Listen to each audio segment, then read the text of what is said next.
मरकजी वज़ीर सयाहत जी किशन रेड्डी ने गुज़िश्ता रोज चीफ मिनिस्टर चंद्रशेखर राव की जानिब से वज़ीर आज़म नरेंद्र मोदी पर किए गए शदीद रिमार्क्स की सख्त मजम्मत की।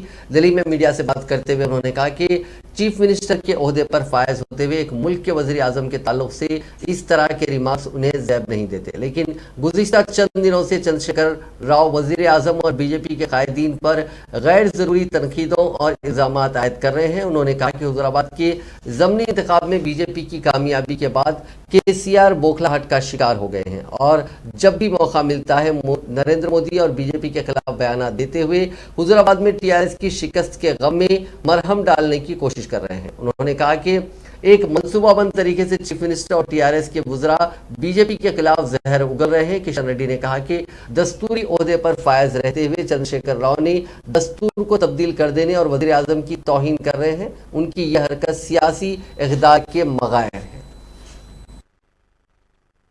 ఖండించాల్సినటువంటి అవసరం ఉంది।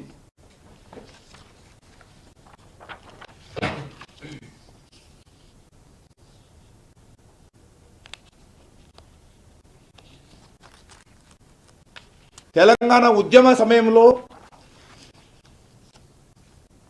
రాజకీయ పార్టీల భాష పట్ల కేసీఆర్ గారు ఉపయోగించేటువంటి పదాలను దిగదార్చి మాట్లాడారు। ముఖ్యమంత్రి అయిన తర్వాత మార్పు రావాల్సినటువంటి అవసరం ఉంది। అప్పుడు ఉద్యమాలు చేసేవాళ్ళం, రాజకీయ పార్టీలో మాత్రం ఉండేవాళ్ళం। కానీ ఇప్పుడు రాజ్యాంగబద్ధంగా పదవుల్లో ఉన్నటువంటి వ్యక్తులు మాట్లాడేటువంటి విధానంలో, అభిప్రాయాలు వ్యక్తం చేసేటువంటి విధానంలో కొంత సంయమనం ఉండాల్సినటువంటి అవసరం ఉంది। రాజ్యాంగాన్ని